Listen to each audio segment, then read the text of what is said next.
Howdy.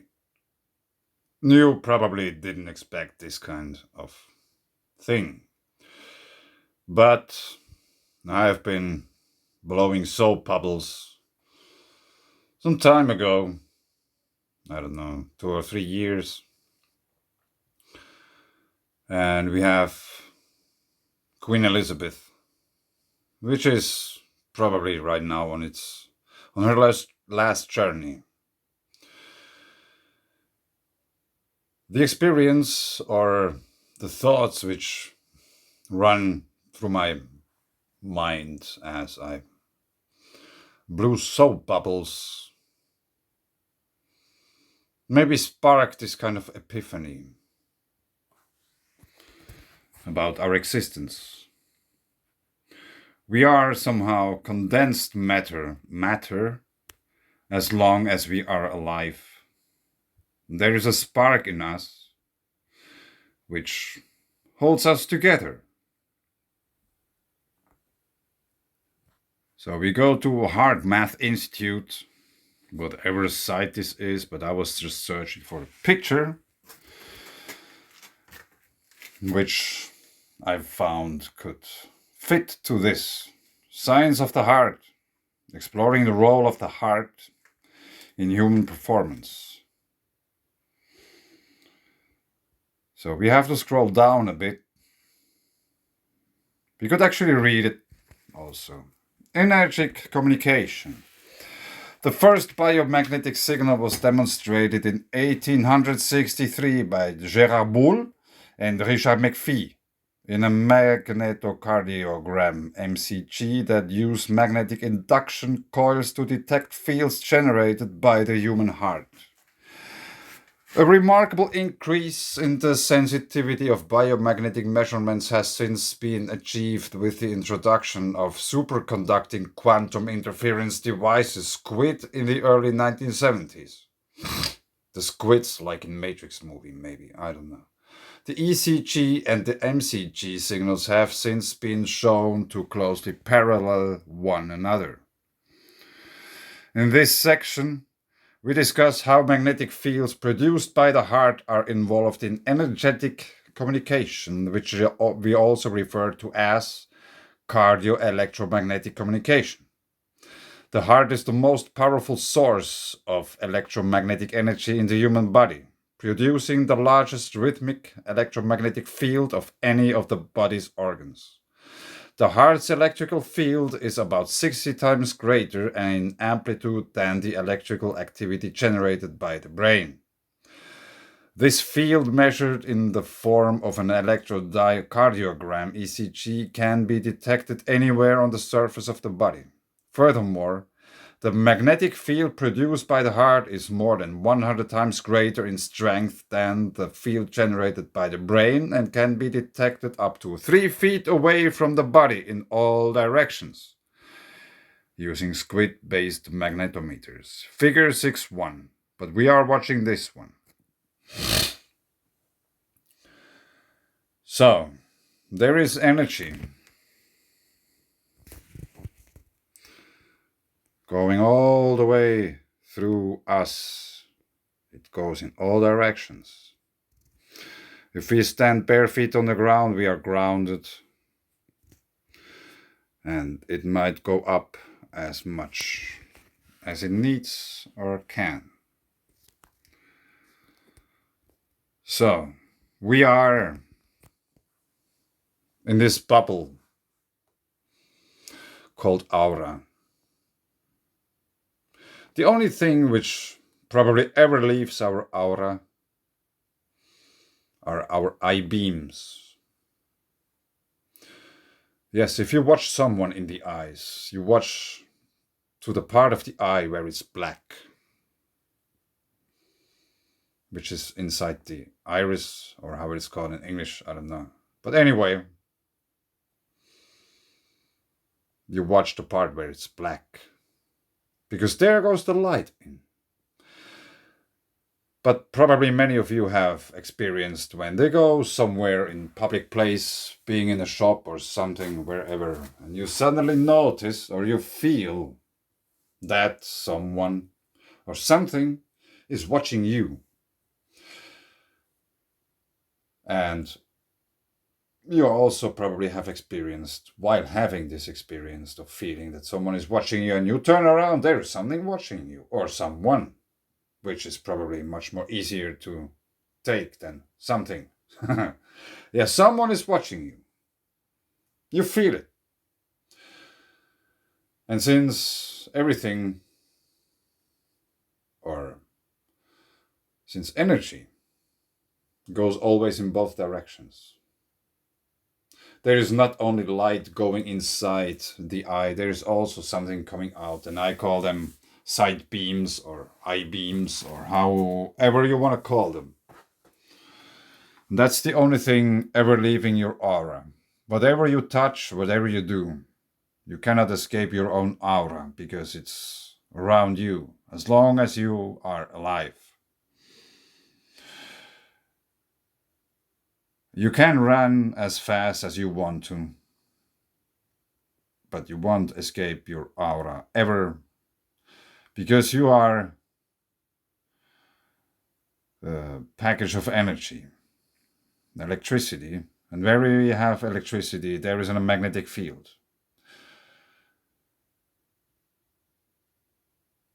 And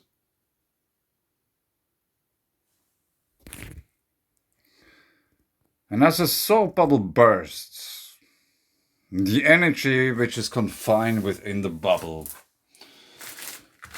and within the bubble itself, like the soap which creates the bubble in the first place, the energy will, like, probably have noticed when a soap bubble bursts, you could get wet because the droplets there all of a sudden accelerate in all kinds of directions simultaneously because the energy gets released. And the energy released will be part of any circuit.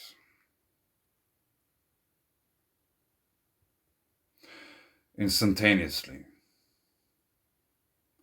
So thinking about the death of her, there are many countries in the world, or a few at least, New Zealand, Australia, there are some others too, where we find marks of the English flag. Like Africa, there are probably a few countries they had, at least in the past. So,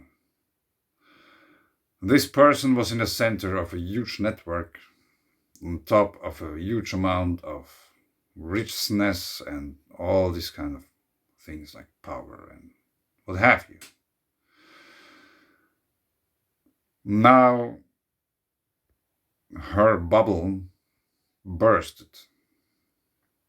So the energy which was confined in her bubble, hence her aura, hence her electrical circuit, hence her life and her influence,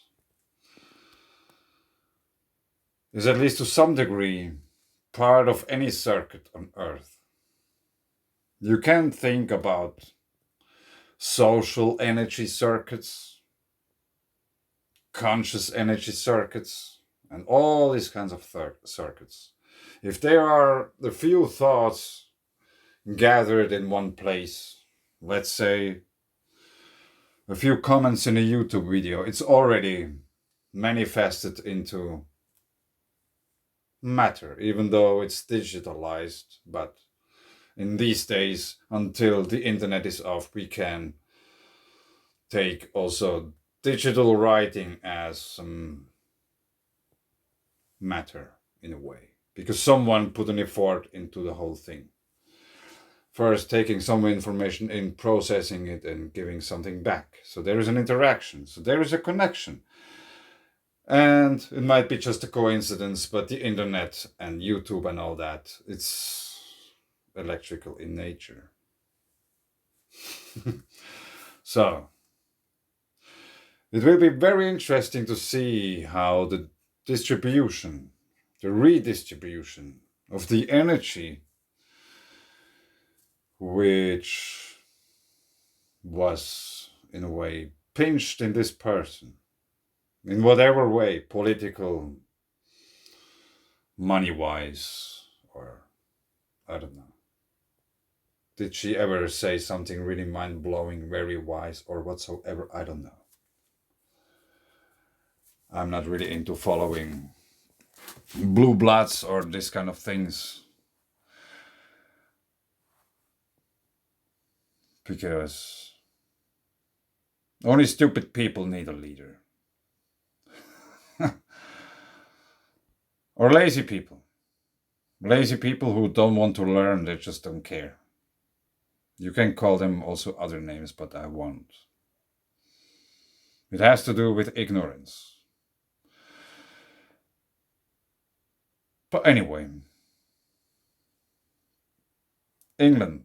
There is also the place called Oxford, and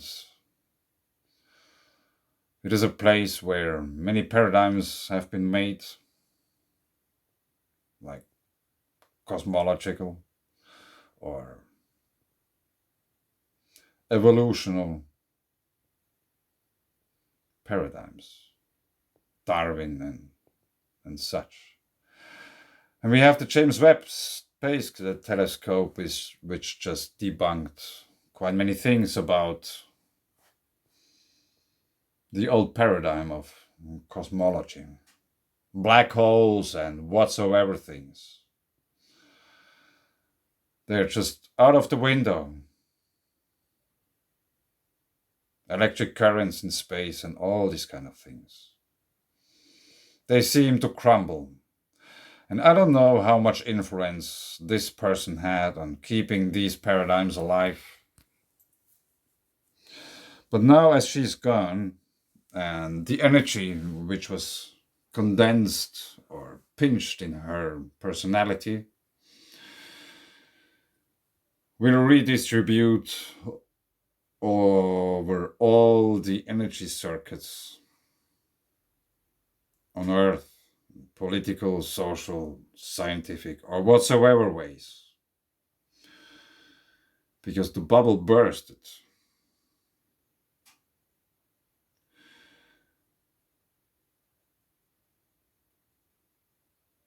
And this might also explain the light people were describing whilst having a near-death experience. I know what they mean. I have seen it. That's a scientific article, Frontiers, original research article. 22nd February 2022. Neurocognitive aging and behavior, enhanced interplay of neuronal coherence and coupling in the dying human brain.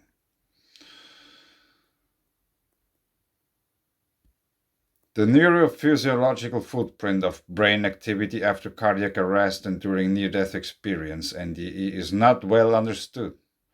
Although a hypoactive state of brain activity has been assumed, experimental animal studies have shown increased activity after cardiac arrest, particularly in the gamma band, resulting from hypercapnia prior to a cessation of cerebral blood flow after cardiac arrest. No study has yet investigated this matter in humans.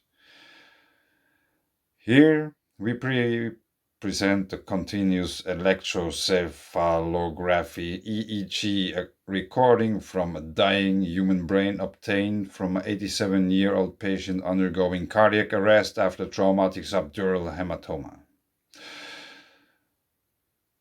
An increase of absolute power in gamma activity in the narrow and broad bands, and the decrease in the theta power is seen after suppression of bilateral hemispheric responses. After cardiac arrest.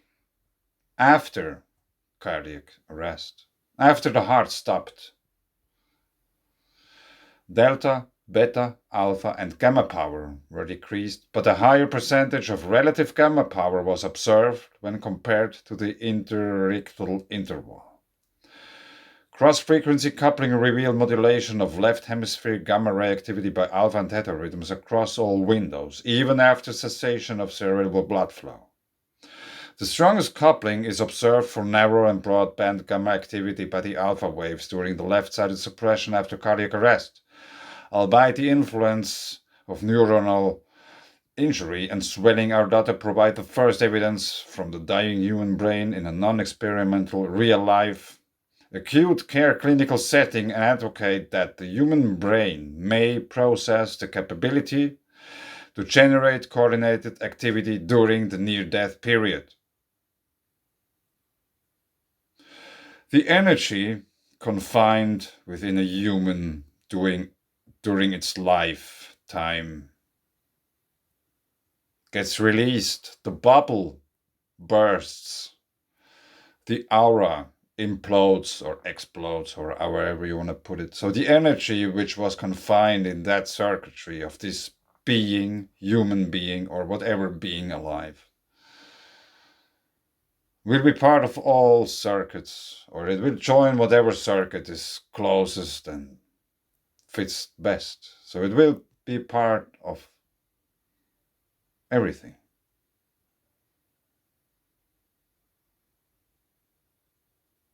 We are leaving our physicality. Maybe a part of our consciousness will be transported as a part of knowledge, as a bundle of information somewhere else. Maybe we have these kind of connections all the time, we are just not aware. Probably that's the whole meaning of being open-minded, to also receive. I don't know if you ever had an epiphany. Epiphany means a glimpse into the occult. The occult means hidden knowledge. It's just hidden, which doesn't mean it's either true or false. Usually it's more true than false, because there has been some reason why it has been occulted in the first place.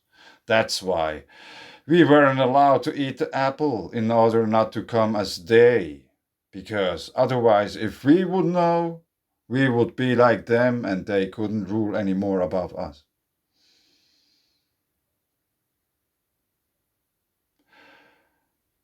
This also means there's a guarantee for everyone to enter the light at the end. You are the light all the time, but you are just looking outside and not inside. You probably cannot really watch inside as long as you are alive. At least to this degree that you would really see the light. Probably there are a few monks out there somewhere in the Himalayas or wherever, which made it to this point. Near-death experience is one thing. There you can see the light, I know. But it's quite a thing to experience these kind of things. So they aren't probably recommendable for anyone. Yeah, get some near-death experience and wake up. No, it's probably not that easy. After an experience like that, you will know. You understand, because you had the experience. But for those who didn't have this kind of experience, it's really hard to grasp. And it would be a very, very long video to explain. Endless. Many monasteries have been built for this kind of reasons. So probably I won't dive too much into that. And furthermore, I have been talking now for so long time. I started off somewhere. We are bubbles. And then when the bubble bursts, we will be part of the universe, of the circuits. And as long as you are alive, you're just pinched into matter. Our DNA It's a double helix, like a Berkeley current.